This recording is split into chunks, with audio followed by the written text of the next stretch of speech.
نؤمن به ونتوكل عليه ونعوذ بالله من شرور أنفسنا ومن سيئات أعمالنا من يهده الله فلا مضل له ومن يضلله فلا هادي له ونشهد أن لا إله إلا الله وحده لا شريك له ونشهد أن سيدنا ونبينا ومولانا محمدا عبده ورسوله أما بعد قال النبي صلى الله عليه وسلم لا عدوى ولا طيرة ولا هامة ولا سفر أو كما قال عليه الصلاة والسلام.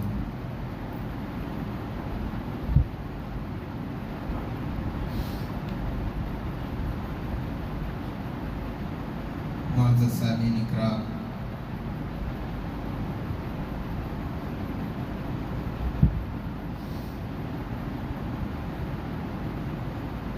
اسلامی تاریخ میں دوسرا مہینہ سفر المظفر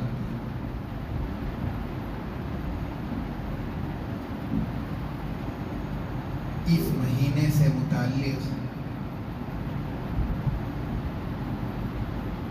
کئی ایک خرابیاں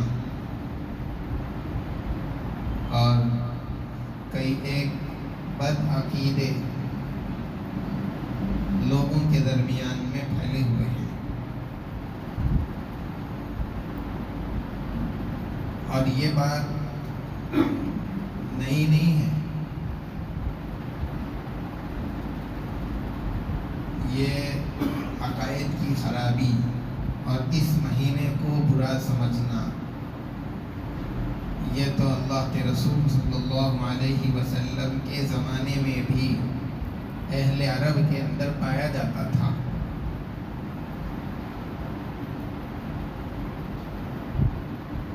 اہل عرب یہ سمجھتے تھے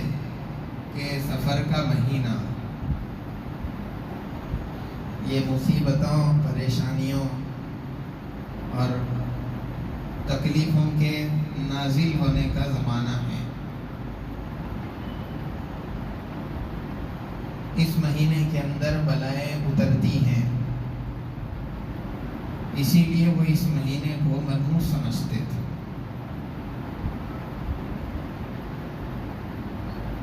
اور کبھی کبھار وہ لوگ سفر کے مہینے کو اور محرم کے مہینے کو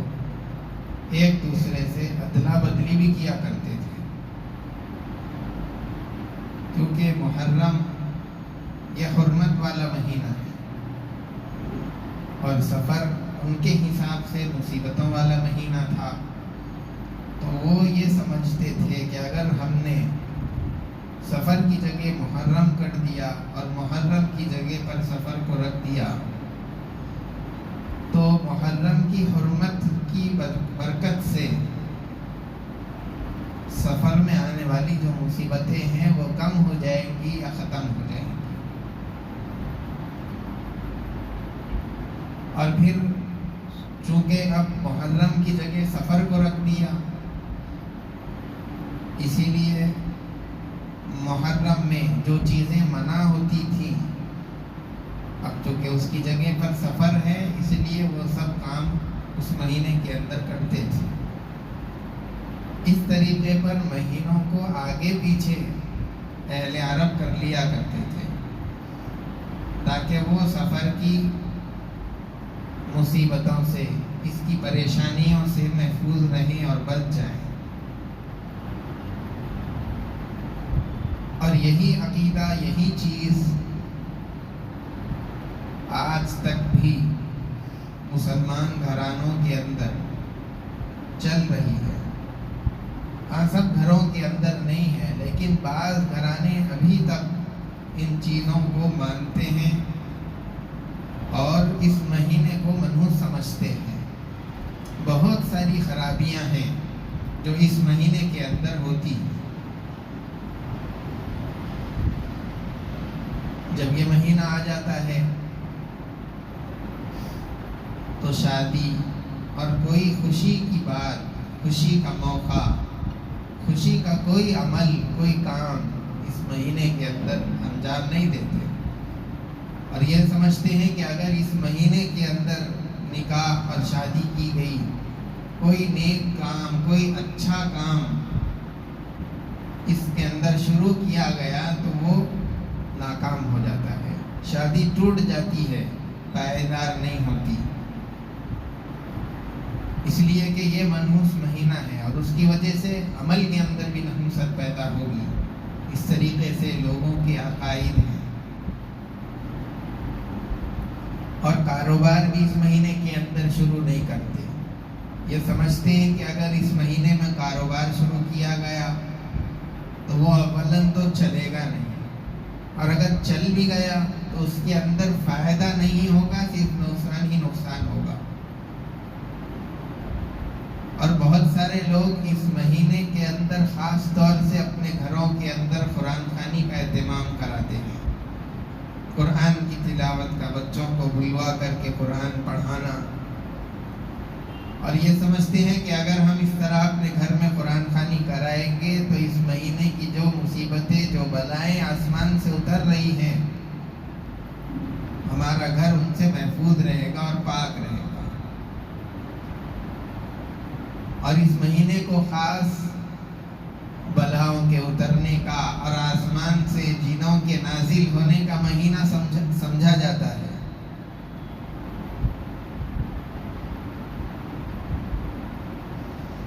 اور پھر اس کے جو ابتدائی 13 دن ہیں، پہلی تاریخ سے لے کر کے 13 تاریخ تک کے دن کو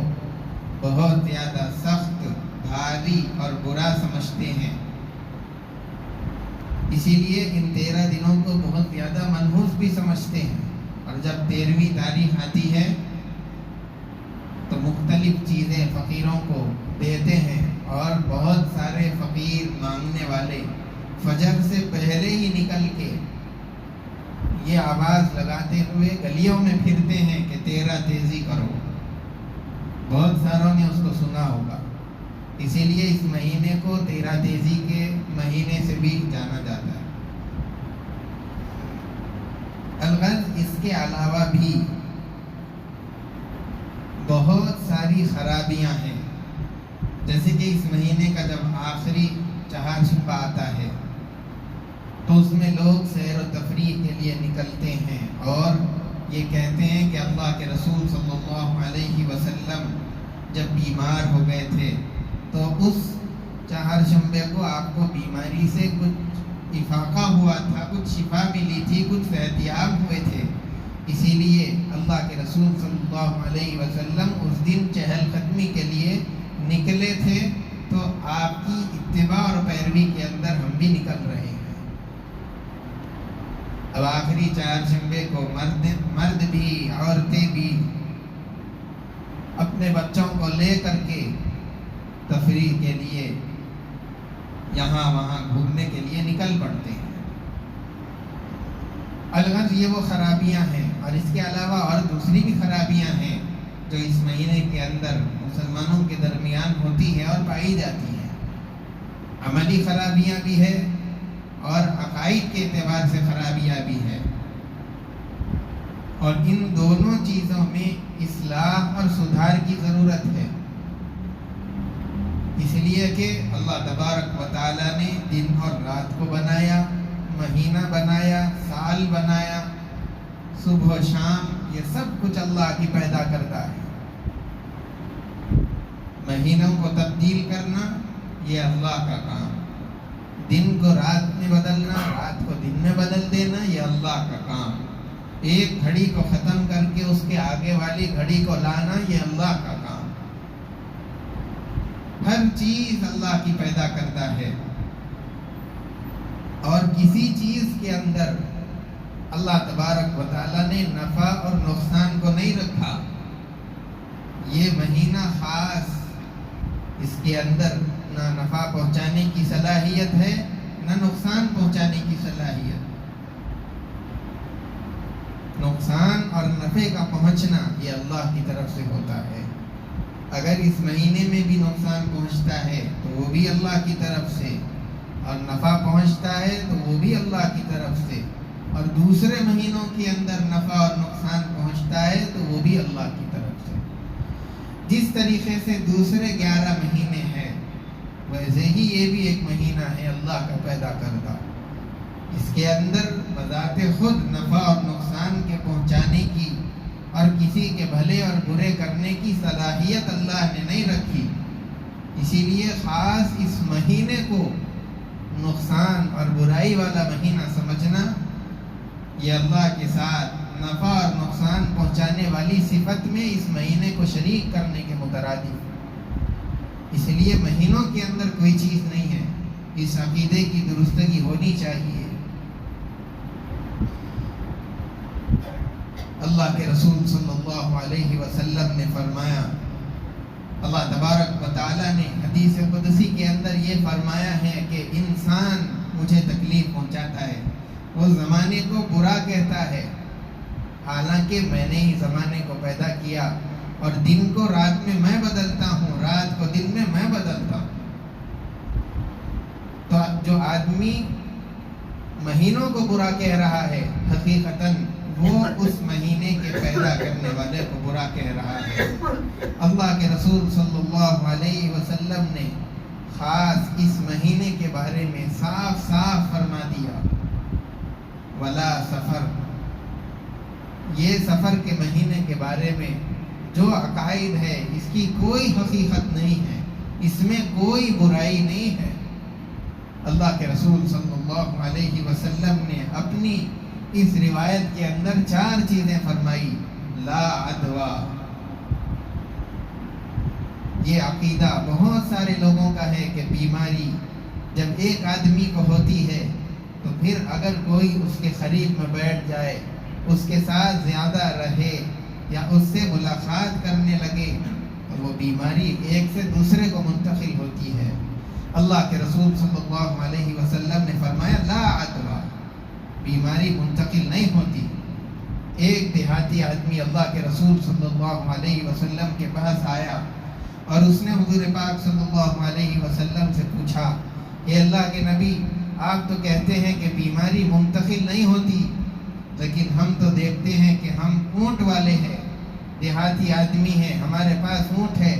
جب تک ہمارے اونٹ ریگستانوں کے اندر رہتے ہیں تو ہرن کی طرح سے تیزی ان کے اندر پائی جاتی، لیکن اگر ان میں کوئی ایک خارش والا اونٹ آ جاتا ہے جس کو کھجلی کی بیماری ہے، وہ اگر ان میں آ جائے تو پھر وہ سارے اونٹوں کو خارش ادا کر دیتا ہے۔ تو اس کے آنے کی وجہ سے دوسرے کو بیماری، پھر تیسرے کو پھیلی، اس طریقے سے پورے ریوڑ میں بیماری پھیلتی چلی گئی۔ اللہ کے رسول صلی اللہ علیہ وسلم نے اس آنے والے دیہاتی سے پوچھا کہ پہلے اونٹ کو خارش کس کی وجہ سے ہوئی؟ کیا وہ بھی کسی سے ملا تھا؟ نہیں، اس کو جو ہوئی وہ اللہ کی طرف سے ہوئی، اللہ کے اس کو بیماری دینے کی وجہ سے ہوئی۔ تو جس طریقے سے پہلے اونٹ کو بیماری اللہ کی طرف سے پہنچی ہے، دوسرے کو بھی اللہ کی طرف سے، پھر ریوڑ کے اندر تیسرے کو بھی اللہ کی طرف سے، اس طریقے سے جتنے اونٹوں کو بیماری ہوئی وہ سب کے اللہ کے دینے کی وجہ سے ہوئی ہے۔ بیماری ایک اونٹ سے دوسرے کو نہیں پھیلی۔ اسی طریقے پر انسانوں کے درمیان میں بھی بیماری پھیلتی ہے۔ اللہ کے رسول صلی اللہ علیہ وسلم نے اس حدیث میں تو یہ فرما دیا کہ بیماری متعدی نہیں ہوتی، ایک سے دوسرے کو لگتی نہیں ہے، لیکن دیکھنے میں ایسا لگتا ہے بخار ہے، نزلہ ہے، زکام ہے، دوسرے کو لگ جاتا ہے۔ دوسری روایت کے اندر اللہ کے رسول صلی اللہ علیہ وسلم نے فرمایا کہ اگر تمہیں کوئی کوڑی والا آدمی دکھ جائے جس کو کوڑ کی بیماری ہے تو اس سے دور ہو جاؤ اور ایسے بھاگو جیسے کہ کوئی آدمی شیر کو دیکھ کر کے اس سے بھاگنے لگتا ہے۔ اس میں تو اللہ کے رسول صلی اللہ علیہ وسلم کی بات یہ سمجھ میں آ رہی کہ بیماری کہیں اس سے اس کو لگ نہ جائے، اس لیے دور ہونے کو فرما رہے ہیں۔ اب بظاہر دونوں روایات، دونوں حدیثیں ایک دوسرے سے ٹکرا رہی ہیں۔ علماء نے اس کی تطبیق اس طریقے پر دی کہ پہلی حدیث جو ہے اس میں اللہ کے رسول صلی اللہ علیہ وسلم نے بیماری کے ایک آدمی سے دوسرے کو لگنے کی جو نفی فرمائی ہے وہ اس لیے کہ جب تک اللہ کی مرضی نہ ہو جائے اس آدمی سے دوسرے کو لگ نہیں سکتی. اور دوسرا بیمار آدمی سے بھاگنے کے لیے اس لیے فرمایا کہ اگر وہ اس کے ساتھ میں بیٹھا رہے گا اور بیماری اس سے اس کو لگ گئی تو کہیں اس کا عقیدہ خراب نہ ہو جائے اور وہ یہ سمجھ نہ بیٹھے کہ اس آدمی کے ساتھ بیٹھنے کی وجہ سے میں بیمار ہو گیا. حالانکہ بیماری تو اللہ کی طرف سے اس کو دی گئی ہے، تو بیماری جو اس کو لگی ہے اللہ کی طرف سے آئی تھی اور اس نے یہ سمجھ لیا کہ اس کے ساتھ بیٹھنے کی وجہ سے ہوئی، تو اس کا عقیدہ تو خراب ہو گیا. اللہ پر اس کی نظر ہونی چاہیے تھی، اس کی نظر تو بیمار پر چلے گئی. اسی لیے اللہ کے رسول صلی اللہ علیہ وسلم نے دونوں طرح کی روایات فرمائی، جس کا خلاصہ یہ کہ جب تک اللہ کی منشا اور مرضی نہ ہو دوسرے کو بیماری نہیں لگتی، اور جب مرضی ہو جائے تو بغیر بیمار کے بھی اللہ تعالیٰ بیماری پہنچانے پر قادر ہے. اللہ کے رسول صلی اللہ علیہ وسلم نے اس روایت میں فرما دیا لا عدوى ولا طیرۃ، بدشگونی بدفعلی یہ جائز نہیں ہے، کوئی چیز نہیں ہے. بہت ساری چیزیں لوگ سمجھتے ہیں کہ ایسا ہوگا، کسی کام کے نقصان ہونے میں، کسی چیز کے نقصان پہنچانے میں، کسی چیز کے فائدہ پہنچا دینے میں وہ خود مختار نہیں ہے، اللہ اس میں جو ڈالیں گے وہ ہوگا. لوگ یہ سمجھتے ہیں کہ قینچی چلائیں گے تو گھر میں لڑائی ہوگی، چپل الٹی ہوگی تو لڑائی ہو جائے گی، پیسے اس طریقے سے پکڑیں گے تو یہ ہو جائے گا وہ ہو جائے گا. الگ الگ طرح کی سوچ اور خیالات معاشرے کے اندر، حالانکہ یہ سب چیزیں بے حقیقت ہے، اس کی کوئی حقیقت نہیں ہے. ایسی چیزوں سے اپنے ذہن کو خالی رکھنا چاہیے، ان باتوں پر بھروسہ اور اعتماد بالکل نہیں کرنی چاہیے. نقصان ہوگا اللہ کی طرف سے، گھر کے اندر محبتیں آئیں گی اللہ کی طرف سے،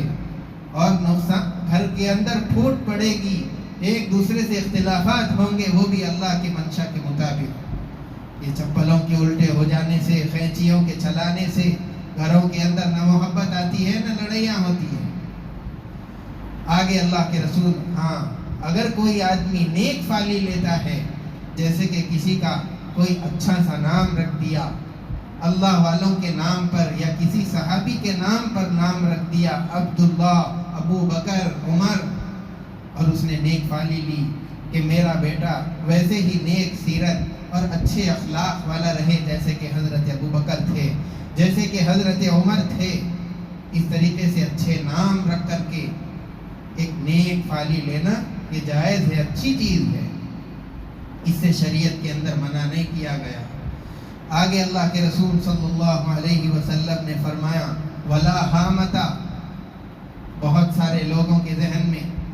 ہو سکتا ہے کہ اب تو نہ ہو، لیکن پہلے یہ بھی مانتے تھے کہ جہاں پر الو آ کر کے بیٹھ جاتا ہے یا بول دیتا ہے وہ جگہ ویران ہو جاتی ہے، آہستہ آہستہ وہاں کی آبادی ختم ہو جاتی ہے اور وہ علاقہ، وہ مکان، وہ گھر لوگوں سے خالی ہو جاتا ہے اور کھڈیر ہو جاتا ہے. اللہ کے رسول صلی اللہ علیہ وسلم نے فرما دیا ولا حامتا، اس کی بھی کوئی حقیقت نہیں ہے. جس طریقے سے دوسرے پرندے بولتے ہیں الو بھی بولتا ہے، اس کے بولنے میں یہ نہیں ہے کہ وہ علاقہ ختم ہو جائے گا، ویران ہو جائے گا. آگے اللہ کے رسول صلی اللہ علیہ وسلم نے فرما دیا ولا سفر، اور سفر سے متعلق جو کچھ بدعقیدگی اور جو کچھ خیالات لوگوں کے اندر ہے اس کی بھی کوئی حقیقت نہیں ہے. اس طرح دوسرے مہینے ہیں، سفر کا بھی ویسے ہی مہینہ ہے، اس لیے اس کے متعلق کوئی خراب خیال، خراب عقیدہ، غلط عقیدہ اور غلط اعمال اس مہینے کے اندر انجام نہیں دینے چاہیے. حضرت عمر رضی اللہ تعالیٰ عنہ، ان کے زمانے میں ایک مرتبہ دریائے نیل سوکھ گیا. اس علاقے کا یہ رواج تھا کہ وہ ہر سال کسی ایک لڑکی کو تیار کرتے اور اس کے اندر بھیٹ کے نام پر چڑھا دیتے، دریا کے اندر اس کو ڈبو دیتے، ڈال دیتے، اور یہ سمجھتے کہ جب تک اس کو ایک لڑکی کی جان نہ دے دی جائے تب تک یہ دریا جاری نہیں ہوتا. جس وقت میں اسلام ان علاقوں کے اندر پہنچا پھر لوگ اس رسم کے کرنے کے لیے چلنے ہی والے تھے کہ حضرت عمرو بن عاص رضی اللہ تعالیٰ عنہ نے ان لوگوں کو روک دیا اور کہا کہ یہ چیز اسلام کے اندر جائز نہیں ہے، کہ تم جو عقیدہ رکھ رہے ہو کہ جب تک یہ ڈالیں گے نہیں یہ دریا جاری نہیں ہوگی، یہ صحیح نہیں ہے۔ اس کے بعد میں حضرت عمر رضی اللہ تعالیٰ عنہ کو ایک خط لکھا جس کے اندر علاقے کے سارے حالات اور ان علاقے والوں کا جو عقیدہ تھا اس کو بھی وضاحت کے ساتھ تحریر فرمایا۔ پھر حضرت عمر رضی اللہ تعالیٰ عنہ نے ایک خط لکھ کر کے بھیجا اور یہ کہہ دیا کہ یہ خط جا کر کے دریا کے اندر ڈال دو۔ حضرت عمر رضی اللہ تعالیٰ عنہ کا خط جب علاقے میں پہنچا وہ لے کر کے دریا کے اندر ڈال دیا گیا۔ جیسے ہی خط دریا میں ڈالا گیا پانی تیزی کے ساتھ میں جاری ہو گیا۔ حضرت عمر رضی اللہ تعالیٰ عنہ نے اس خط کے اندر یہ لکھا تھا کہ اے دریا، میں امیر المؤمنین عمر بن خطاب تجھے خطاب کر کے کہہ رہا ہوں کہ اگر تو اپنی مرضی سے بہتی ہے تو تیرے بہنے کی ہمیں کوئی ضرورت نہیں ہے، اور اگر تو اللہ کے حکم سے بہتی ہے تو پھر میں اللہ سے دعا کرتا ہوں کہ یہ دریا کو جاری کر دے۔ بس اس خط کے ڈالتے ہی وہ دریا جاری ہو گیا۔ اس طریقے پر حضرت عمر رضی اللہ تعالیٰ عنہ نے ان علاقے والوں کے اس برے عقیدے کو ختم فرما دیا۔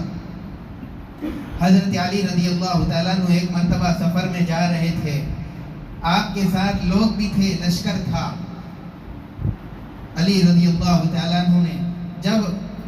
ایک جگہ پر قیام کر لیا اور سفر آگے ابھی باقی تھا، ایک آدمی نے لشکر میں سے یہ کہا کہ یہ گھڑی کوچ کرنے اور آگے بڑھنے کے لیے صحیح نہیں ہے، اس لیے کہ اگر اس گھڑی کے اندر آگے بڑھیں گے تو ہم ناکام ہو جائیں گے، ہار جائیں گے، اور اگر فلاں گھڑی کے اندر سفر کرنا شروع کریں گے تو کامیاب اور فتح ہوگی۔ حضرت علی رضی اللہ تعالیٰ عنہ نے جب اس آدمی کے اس جملے کو سنا تو فرمایا اے لشکر والو ابھی کوچ کرو، ابھی چلو۔ اور ہوا یہ کہ اس علاقے کے اندر گئے اور حضرت علی رضی اللہ تعالیٰ عنہ کو فتح مل گئی۔ پھر اس کے بعد میں آپ نے لوگوں سے کہا کہ اگر ہم اس آدمی کی بات کو مان لیتے اور اس کے بتائے ہوئے وقت میں سفر کرتے تو وہ آدمی یہ سمجھتا کہ میرے کہنے کی وجہ سے فتح مل گئی ہے۔ اللہ کے رسول صلی اللہ علیہ وسلم